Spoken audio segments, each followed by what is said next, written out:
Hello বন্ধুরা, কেমন আছেন সবাই?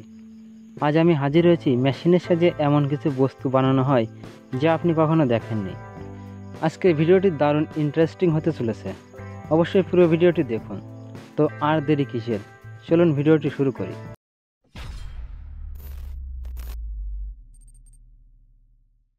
Crayon colour. ছোটবেলায় সবাই তো ক্রেয়ন কালার দিয়ে ছবি এঁকেছেন, কিন্তু আপনি কি জানেন এই কালার কিভাবে তৈরি করা হয়? না জানলে পুরো ভিডিওটি দেখুন। এই ক্রেয়ন কালার তৈরিতে প্রথমে আলাদা আলাদা ভ্যাক্স নিতে হয়। এই ভ্যাক্স 62°C তাপমাত্রায় গরম করে গলানো হয়। এরপর এর ভিতরে এক ধরনের পাউডার মেশানো হয়, যা ভ্যাক্সগুলোকে একসাথে ধরে রাখতে সাহায্য করে। এরপর এতে অনেক প্রকার কেমিক্যাল মেশানো হয়।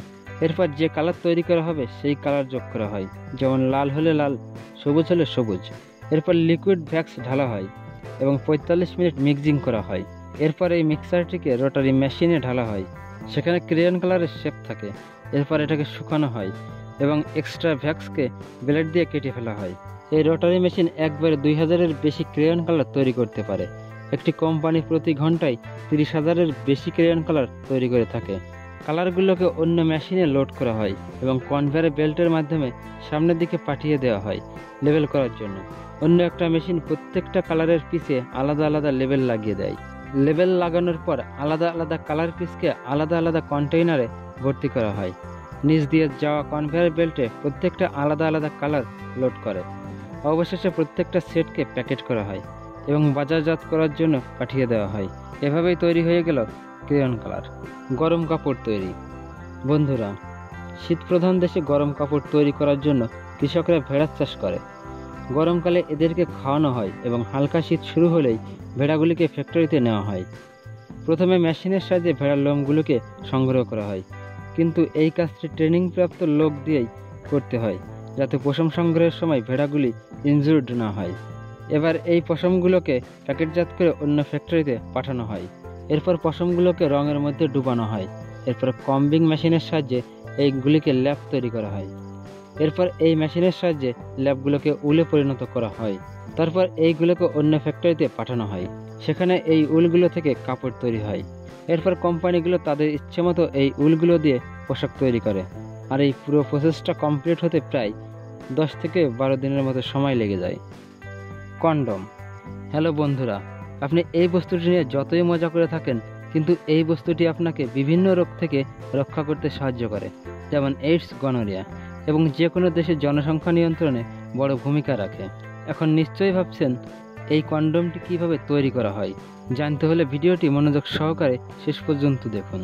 প্রথমে এটাকে আকার দেওয়ার জন্য কাঁচের ছাঁচের ব্যবহার করা হয়।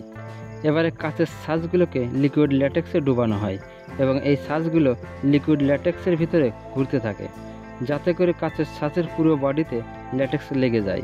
তারপর এটিকে শুকানো হয়। শুকানোর পর পুনরায় ল্যাটেক্সে ডুবানো হয়। এরপর এগুলোকে সামনে পাঠিয়ে দেওয়া হয়। কন্ডম কতটা ছোট বা বড় হবে তা নির্ভর করে প্রত্যেকটা আলাদা আলাদা কোম্পানির উপর। এরপর একটা রোলিং মেশিনের সাহায্যে রোল করা হয়, যাতে ধরার জন্য পারফেক্ট হয়। তারপর ড্রায়ারের মাধ্যমে শুকানো হয়, যাতে এটা ইলাস্টিক হয়ে যায়। এরপর ওয়াটার জেট মেশিনের সাহায্যে কন্ডম বডিগুলিকে বের করা হয়। একটা কোম্পানি 1 ঘন্টায় 80,000 পিস কন্ডম তৈরি করতে পারে। এরপর ওয়াশিং মেশিনে নিয়ে 60 মিনিট ধরে ধোয়া হয়। এরপর এটাতে হাওয়া ঢুকিয়ে টেস্ট করা হয়, দেখা হয় কন্ডমটি কতটা হাওয়া সহ্য করতে পারে। এরপর লিক আছে কিনা চেক করা হয়। এজন্য কন্ডমের মধ্যে পানি ভর্তি করা হয়, আর তাতে যদি কোনো লিক থাকে তবে অটোমেটিক মেশিনটি ধরে ফেলে এবং রিজেক্ট করে দেয়। এরপর টেস্টে পাস হওয়া কন্ডমগুলোকে সামনে পাঠিয়ে দেওয়া হয়। এরপর সিলিকন অয়েল লাগানো হয় এবং রোল করে কনভেয়ার বেল্টের মাধ্যমে সামনে পাঠিয়ে দেওয়া হয়। এরপর কোম্পানিগুলো তাদের নিজস্ব ব্র্যান্ড অনুযায়ী প্যাকেট করে ফেলে। বন্ধুরা, ভিডিওটি যদি ভালো লেগে থাকে অবশ্যই একটা লাইক দেবেন এবং শেয়ার করে আপনার বন্ধুদের দেখার সুযোগ করে দেবেন। এবং এর মধ্যে আপনার কোন প্রোডাকশনটি সবথেকে ভালো লেগেছে অবশ্যই কমেন্ট বক্সে জানাবেন। ধন্যবাদ।